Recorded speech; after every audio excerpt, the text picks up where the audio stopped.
नमस्कार दोस्तों, अतुल्य नेहरा कंसल्टिंग के आज के इस वीडियो में आपका बहुत बहुत स्वागत है।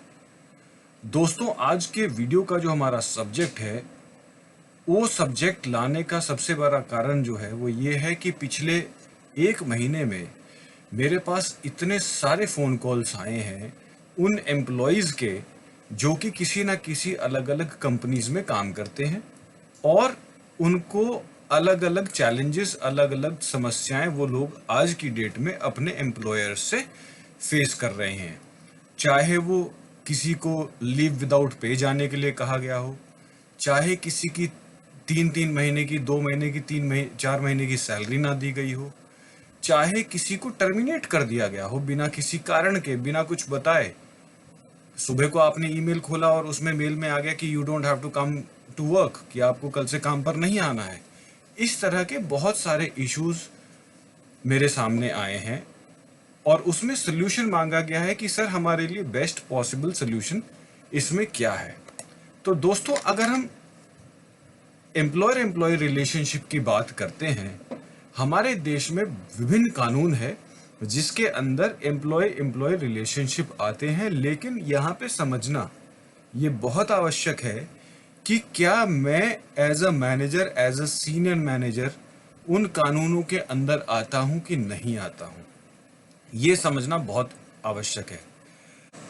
अगर हम अपने भारत देश में एम्प्लॉय एम्प्लॉय रिलेशनशिप से संबंधित अलग अलग एक्ट्स को देखते हैं तो industrial disputes act, payment of wages act, company act, आपका maternity relief act, maternity benefit act और कई सारे एक्ट्स हमारे आ जाते हैं जो कि एम्प्लॉयर और एम्प्लॉय रिलेशनशिप के बारे में डिटेल करते हैं, बारे में बताते हैं। लेकिन जैसा मैंने कहा कि क्या मैं उन एक्ट के अंतर्गत आता हूं कि नहीं आता हूं। अगर हम इंडस्ट्रियल डिस्प्यूट एक्ट की बात करते हैं, मिनिमम वेजेस एक्ट की बात करते हैं, इन सब एक्ट्स में देयर इज अ लिमिट जिसमें कि आपके 15, 16, 17 हजार रुपए तक की सैलरी वाले जो लोग होते हैं वो इस कैटेगरी के अंदर आते हैं। बट ये जो सैलरी ना देने का काम हो रहा है कंपनीज द्वारा, ये क्या इन इंडस्ट्रीज में जो लोग काम करते हैं उनके साथ हो रहा है? नहीं। ज्यादातर जो मेरे पास कॉल्स आई हैं या ज्यादातर मेरे पास जो फोन आए हैं, ये ज्यादातर उन लोगों के साथ हो रहा है जो कि मिड लेवल मैनेजमेंट से लेकर सीनियर लेवल मैनेजमेंट तक हैं। काफ़ी सारी कंपनीज हैं जिनमें कि ये उन लोगों के साथ भी हो रहा है जो कि सेल्स के प्रोफाइल में है या इवन एचआर के प्रोफाइल में भी जो लोग हैं, ये उन लोगों के साथ भी हो रहा है। सो अब हमें ये देखना है कि हमारे पास एज अ एम्प्लॉय क्या क्या ऑप्शंस अवेलेबल हैं, हम उस बारे में बात करेंगे। हमारा ऑप्शंस जो हम डिस्कस करेंगे, इसमें इसे देखने के दो प्रोस्पेक्टिव हैं, दो नजरिए से हम इसे देखेंगे। एक तो सीधा सीधा अटैक, कि आपको उन पे अटैक करना है, आपको उनसे अपना पैसा निकलवाना है या आपको उसमें अपना बदला लेना है, व्हाट्सएवर। और एक कि अगर हमें डिफेंस करना है, अपने आप बचाव करना है कि भाई मेरी नौकरी बची रहे, मेरा पैसा भी मिलता रहे, हम इस तरीके से बात करेंगे। सो हम जो वाइडली कैटेगरीज के बारे में बात कर रहे हैं, इसमें जो सामने देखा गया वो 4 तरह के लोग हैं। सबसे पहले तो वो लोग जिनको लीव विदाउट पे पर जाने के लिए कह दिया गया है। अगर मान लीजिए वो लोग जिन्हें लीव विदाउट पे पर जाने के लिए कह दिया गया है, ज्यादातर ये वो लोग हैं जिनकी अप टू डेट सैलरी सारी मिल चुकी है। सारी सैलरी मिलने का मतलब है कि आज तक की सैलरी आपको पे कर दी गई है, कंपनी आपको आगे सैलरी नहीं दे सकती। इसीलिए कंपनी ने ये कहा है कि भैया हमारी जो है अभी इस वक्त फाइनेंशियल स्थिति नहीं है। Without saying that to you, they have asked you to go to leave without pay. हम आपको जब हमारे पास काम होगा तब वापस बुला लेंगे। ऐसी परिस्थिति में मेरे सामने जो एज अ एम्प्लॉय समस्या आ जाती है कि मेरी अपनी फाइनेंशियल रिस्पॉन्सिबिलिटीज हैं, मेरे अपने खर्चे हैं जो कि इर्रेस्पेक्टिव मुझे पैसा मिले ना मिले, मेरे को खर्चे तो ई में देने ही देने हैं, घर का रेंट, ईएमआईज, एक्सेट्रा एक्सेट्रा। ऐसी केस में मैं क्या करूं? यहाँ पे हमें एज ए एम्प्लॉय ये जरूर समझना चाहिए कि अगर कंपनी ही नहीं कमा रही है तो मुझे तनख्वाह कहाँ से देगी? हर कंपनी का एक पर्टिकुलर एक बैकअप होता है, 6 महीने का, 1 साल का एक बैकअप होता है उनका फाइनेंशियल स्टेबिलिटी के लिए, कि अगर मान लीजिए वर्स्ट केस सिनेरियो हम नहीं कमा रहे हैं 6 महीने या 7 महीने वॉट, तो हम कितने टाइम तक एम्प्लॉयज को पैसे दे सकते हैं। तो उस बैकअप के लिमिट तक तो वो तो आपको तनख्वाह दे रहे हैं। जब उससे बाहर वो जो हो जाते हैं या उसको नजदीक उसके आने लगते हैं, is when they send people on leave. So इस केस में हमें ये करना चाहिए, आपको अपनी कंपनी को वापस मेल लिखें कि मेरे को कंपनी के साथ काम करके बहुत अच्छा लगा और बहुत मेरा अच्छा एक्सपीरियंस रहा। आज मैं समझ सकता हूँ ड्यू टू व्हाट्सएवर रीजंस कि मेरे को लीव पे विदाउट पे जाने के लिए कहा जा रहा है, but I look forward to the day जब मुझे कंपनी वापस बुलाएगी। प्लीज अंडरस्टैंड, उन्होंने आपको निकाला नहीं है, उन्होंने आपको सिर्फ ये कहा है कि हम पैसे नहीं देंगे, आप जब तक पैसे नहीं देंगे आपको काम करने की जरूरत नहीं, आप अपने घर बैठो। ऐसी परिस्थिति में उनको एक ईमेल, थैंक यू ईमेल लिखने के बाद आपको ये करना चाहिए, because you are on official leave without pay, आपको जो है विदाउट फेल अपना सोर्स ऑफ इनकम ढूंढना शुरू कर देना चाहिए, which can be alternative job, which can be a part time job, और whatever as per your qualification you deem fit you should do. ये उन लोगों के लिए है जिन्हें लीव विदाउट पे के लिए कहा गया है। दूसरी कैटेगरी है एक हमारी मोर और लेस सेम, जिसे हम आस्क्ड टू लीव, जिनसे कहा जाता है कि भैया रिजाइन दे दो। ये जिन्हें रिजाइन देने के लिए कहा जा रहा है, ये भी मोर और less equivalent to leave without pay के हिसाब का ही है, जिन्हें ये कह दिया कि भैया आप जो है छोड़ दीजिए नौकरी, आप रिजाइन कर दीजिए because of whatsoever reasons they give you. The reasons may be right, the reasons may be wrong. Again इस केस में भी प्लीज अंडरस्टैंड, आपको कंपनी ने अगर सारी तनख्वाह दी हुई है अपनी आज तक की, इसी में एसोसिएट करेंगे हम उन लोगों को जिन लोगों की तनख्वाह भी नहीं दी और फिर कह दिया गया है कि आप रिजाइन दे दीजिए, उसके बारे में हम भी बात करेंगे। बट सिर्फ आस्क्ड टू लीव, यानी कि जिनका अकाउंट आज तक का क्लियर है, अब कह दिया गया भैया रिजाइन डाल दो, we don't need your services. उस केस में when they are asking you to leave, the first thing you should understand is कि ये तो फॉर श्योर हो गया कि वो लोग अब आपको नहीं रख रहे कंपनी में, but look at the employment letter. जो आपका एम्प्लॉयमेंट लेटर था आप उसे पढ़िए, उसे देखिए कि अगर आपसे कंपनी छोड़ने के लिए कह रही है तो उसमें आपका क्या था, 1 महीने का नोटिस पीरियड था कि 2 महीने का नोटिस पीरियड था। अगर 1 महीने या 2 महीने का नोटिस पीरियड था तो आप उन्हें कहिए ठीक है भैया मैं छोड़ दूंगा, मैं जो है मैं 2 महीने का नोटिस पीरियड सर्व करूंगा, और else you pay me salary for 2 months। So they will have to do either of the stuff.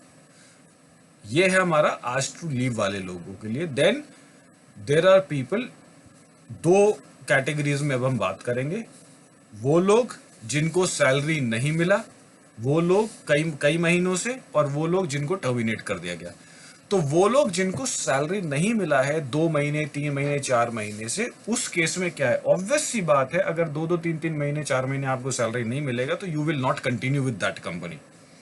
That is the time when you should tell them कि बॉस मैं रिजाइन कर रहा हूं because मेरे employment agreement के हिसाब से मेरे को हर महीने की इतनी तारीख को तनख्वाह मिलनी थी, अब मेरे को तनख्वाह आपने इतना नहीं दिया है, इसलिए जो है मैं कंपनी को छोड़ रहा हूं, बिकॉज मैं बिना सैलरी के कंटिन्यू नहीं कर सकता, मैं जो है कंपनी छोड़ रहा हूं और मेरी जो है सैलरी क्लियर की जाए। कोई सा भी आप कैटेगरी में आते हैं, ये सबसे पहले पकड़ लीजिए कि what ever the situation is, companies के साथ जब आप अपने एम्प्लॉयर्स के साथ जब आप इंटरेक्ट करते हैं, everything should be in black and white. कुछ भी हो ईमेल पे डालो, अपने बॉस से, उसके बॉस से, किसी से भी कंपनी में बात हो रही है, ईमेल पे लिख कर बात कीजिए, because those are the emails which will safeguard your interest at a stage when you need it. So वो लोग जिनका 3-3 महीने का, 4 महीने का सैलरी नहीं दिया और फिर अब उनको बोल दिया thank you, you don't have to come and we will pay you at a later stage, so आप जो है उसको ईमेल पे डाल दीजिए और उनसे पूछिए ईमेल पे कि कब तक आप मेरा सैलरी क्लियर करेंगे, so that you have it in document कि तब तक ये आपका सैलरी क्लियर कर देंगे। सिमिलरली अगर आपको विदाउट रीजन टर्मिनेट कर दिया गया है, बहुत सारे केसेस जो आए हैं मेरे सामने वो ऐसे आए हैं जिसमें out of the blue terminate कर दिया। As a matter of fact there have been many women जो मैटरनिटी लीव पर गई हुई थी। मैटरनिटी के टाइम तो उनको पूरा पैसा दिया गया, कुछ कंपनीज ने पूरा सैलरी दिया, कुछ कंपनीज ने केवल बेसिक सैलरी दिया, लेकिन उसके बावजूद भी जैसे ही वो लोग वापस आई अपने जॉब पे या वर्क फ्रॉम होम जैसे ही उन्होंने शुरू किया, उनको बोल दिया थैंक यू, लीव विदाउट पे पे चले जाओ या जो है आप पेपर डाल दीजिए। There are few who have been terminated also. ऐसे केस में मैं क्या करूं? देखिए, जहां पर आपका अकाउंट बिल्कुल क्लियर है सारा का सारा, आपका कोई लेना देना पैसा का कंपनी से नहीं है, उस केस में तो आपको फर्स्ट थिंग फर्स्ट जो करना चाहिए आपको, क्योंकि देखिए टर्मिनेट कर दिया या लीव विदाउट पे बोल दिया आपको या पेपर डालने को कह दिया, तो इसका मतलब ये कंपनी आपको नहीं रख रही है। So you have to come out of your dreams and should 100% make sure to yourself that you are not going back in that company. But अगर आपकी सैलरी बाकी है कोई भी, या फुल एंड फाइनल सेटलमेंट लेना है आपने, या आपको एम्प्लॉयमेंट एक्सपीरियंस लेटर चाहिए, और आपको एग्जिट फॉर्मेलिटीज करनी है, so because next company will need all those documents, इसलिए प्यार से अपने आप सारे के सारे पेपर्स ले लीजिए। Because please understand those people who have terminated you और who have asked you to leave without pay, अगर आप उनसे पंगा लेंगे they will make you go in circles if you do not fall as do as this say. So इसीलिए अपने papers लीजिए and उन्हें थैंक यू कीजिए। अब बात आ जाती है अटैक की, उन लोगों के लिए जो ये सोचते हैं कि हमारा क्या हमें कोर्ट कचहरी करके, क्या लीगल नोटिस भेजकर, क्या कंपनी से झगड़ा करके हमें जो है पैसा मिल जाएगा। सो इस पे मैं कहूंगा there are two things, yes and no. Please understand, no company get into litigation for monies as small as 50,000 1 lakh rupees. 50,000 lakh रुपए तक की जिसकी सैलरी ड्यू है, आप उसको एक लीगल नोटिस भेजो कंपनी को, वो भी तब जब आपकी नौकरी छूट चुकी है और उन्होंने पैसा नहीं दिया है। आप लीगल नोटिस भेजो, मोस्ट पॉसिबल केसेस में वो आपके पैसे दे देंगे। पैसा वो आपका नहीं देते हैं, there is very very high possibility that you might have to go into a recovery case. आप रिकवरी केस में जा सकते हैं। रिकवरी केस में अगेन आपको टाइम लगेगा, बट आपको पैसा मिलेगा श्योर शॉट, बिकॉज जो डॉक्यूमेंटेशन है आपकी as a employees that would be more than sufficient to prove that you are a ongoing regular employee and इन्होंने आपका सैलरी नहीं दिया है। तो option is, the first thing you need to do to recover your money is send a legal notice. Second, you need to file a recovery case against them. अगर आपकी 15-16 हजार रुपए से कम सैलरी है और आप लेबर कैटेगरी में आते हैं, तो उस केस में आप जो है लेबर कमिश्नर के यहाँ पे कंप्लेंट डाल सकते हैं। आप जो है पेमेंट ऑफ वेजेस एक्ट के अंतर्गत आप उनको नोटिस भेज सकते हैं एंड देन अकॉर्डिंगली आप अपना पैसा उनसे रिकवर कर सकते हैं। यहां पे एक बहुत इंपॉर्टेंट चीज है, सिविल लॉ के अंदर जो हमारे कंट्री में सबसे बड़ा प्रॉब्लम है वो ये है that for civil law you have to pay court fees. अगर रिकवरी का केस में आप जाते हैं तो आपको कोर्ट फीस देना पड़ता है। उत्तर प्रदेश जैसे स्टेट्स में court fees is up to 9% of the value which you are asking for. अगर मान लीजिए किसी को 1 लाख रुपए का रिकवरी करना है तो लगभग 8500 रुपए 8500 रुपए तक अप्रोक्सीमेटली आपको कोर्ट फीस देना पड़ेगा उत्तर प्रदेश के अंदर। दिल्ली के अंदर वही फीस लगभग 2,500-3 हजार रुपए, 2,000-2,500 हजार रुपए होगी है। सो आपको अपने आप को मेंटली प्रिपेयर करना पड़ेगा whether I should fight a legal case, legal battle against the company for recovery of money or not. Because please understand, for 1 lakh rupee or for 1.5 lakh rupee, it would not make sense to get into a legal battle, because अगर साल 1.5 साल आपका case चलता है, 2 साल case चलता है, तो advocate fees, court expenses, all these you will end up spending almost equivalent to the money which you are recovering. So उस केस में then you have to seek help from someone who do pro bono cases, or who is a friend of yours, in legal fraternity, who can help you in this. हमारे लिए ये भी समझना बहुत important है, बहुत आवश्यक है कि ये जो समस्याएं एम्प्लॉयज फेस कर रहे हैं, ये सारी समस्याएं लॉकडाउन के दौरान ही आई हैं. इन रेगुलर प्रोसेस कंपनीज ऐसे नहीं निकालती, बहुत हार्डली 1 या 2 एम्प्लॉयज के साथ ऐसा होता है. लेकिन अब ये ऑलमोस्ट हर दूसरी कंपनी में, हर चौथी कंपनी में हो रहा है कि कंपनी लोगों को लीव विदाउट पे भेज रही है या सैलरीज नहीं दे रही है.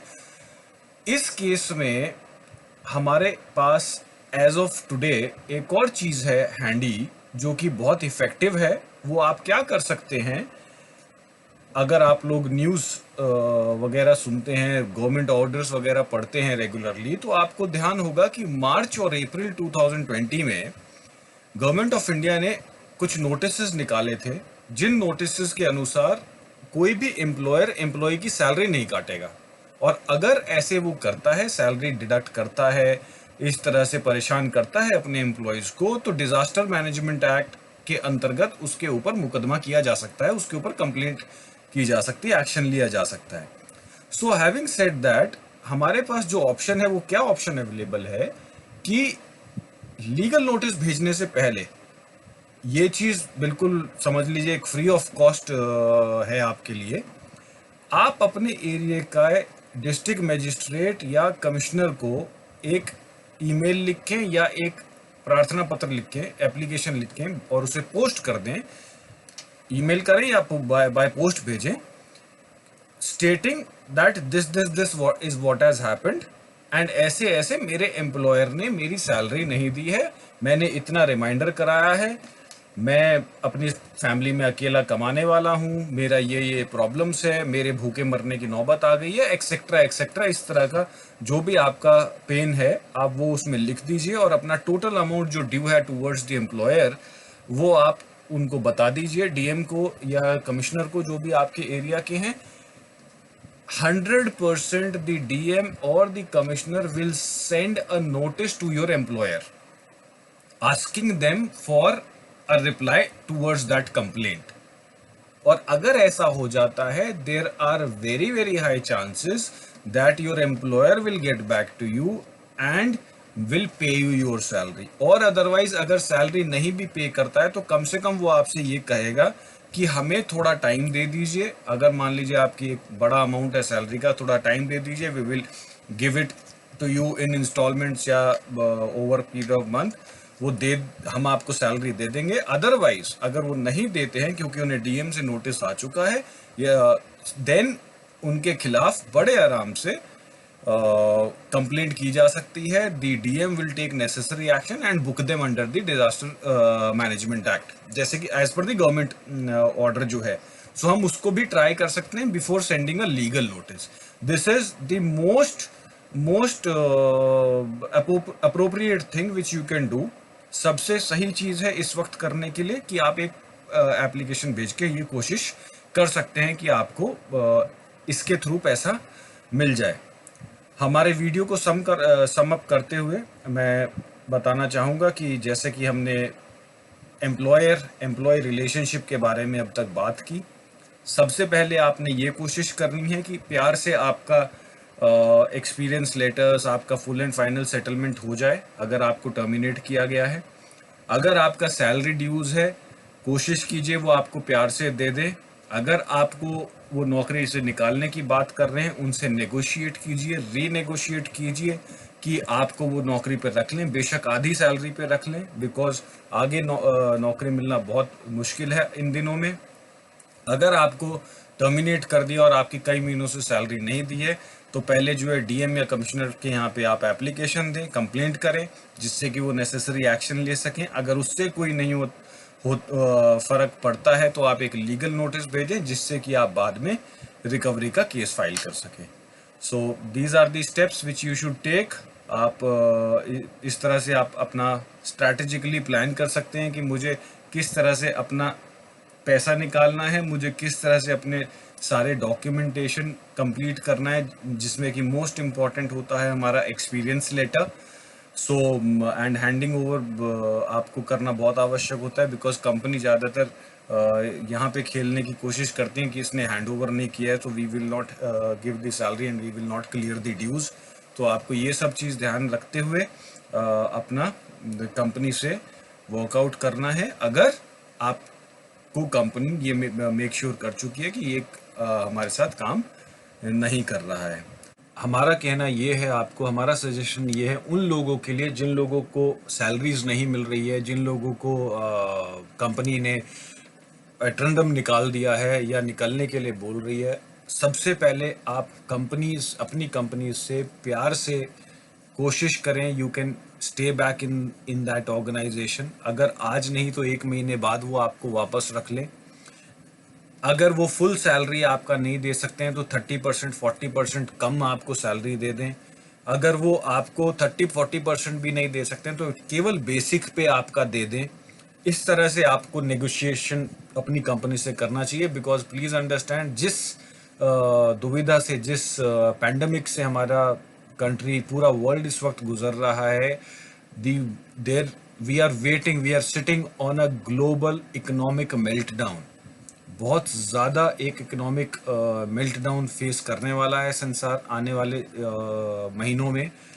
इसलिए जिस व्यक्ति के पास, जो भी नौकरी पेशा व्यक्ति है, नौकरी है तो बहुत अच्छा है। अदरवाइज आपके पास नौकरी नहीं है तो please start looking for your alternatives.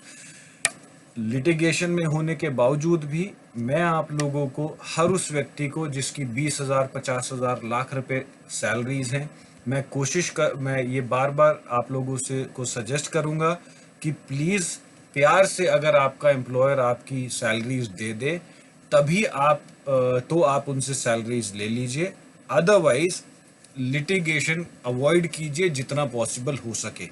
Please understand, जिस एम्प्लॉयर को आप नोटिस भेज देंगे, जिस एम्प्लॉयर को फर्स्ट ऑफ ऑल तो नोटिस केवल तब भेजना है अगर आपको उन्होंने टर्मिनेट कर ही दिया है, निकाल ही दिया है, तब आपने नोटिस भेजना है। अगर आप ऑन रोल्स हैं, अगर आप ऑन रोल्स हैं तो बिल्कुल भी नोटिस मत भेजना, 200% जॉब चली जाएगी आपकी।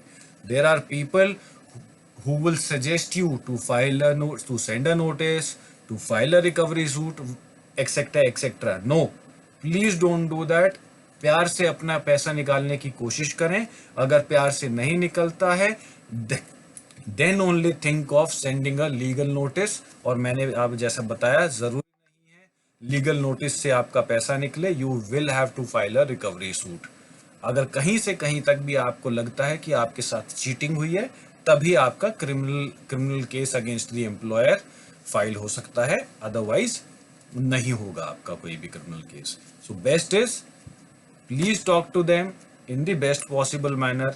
अच्छे से बात करें अपने एम्प्लॉयर से और अपना एग्जिट फॉर्मेलिटीज कंप्लीट करके, अपने पेपर सारे उनसे लेके, एक्सपीरियंस लेटर लेके, क्योंकि वो आपके आगे काम आएंगे।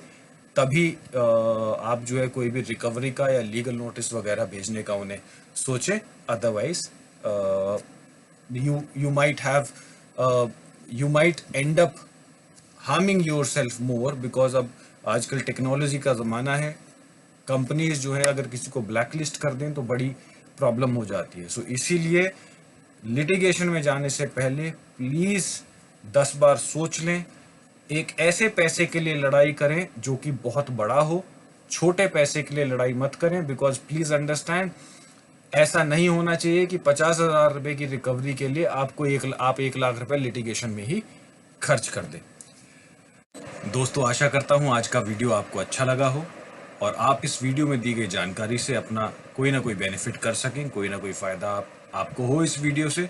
आगे भी ऐसे ही वीडियोस आपके लिए करता रहूँगा। उनकी जानकारी, उनसे मुझसे जुड़े रहने के लिए, आगे अलग अलग विषयों पर बात करने के लिए कृपया कर इसे चैनल को सब्सक्राइब करें, वीडियो को लाइक करें, नोटिफिकेशंस ऑन रखें, जिससे कि नए वीडियोस जब भी बने आपको वो मिलते रहें। बहुत बहुत धन्यवाद।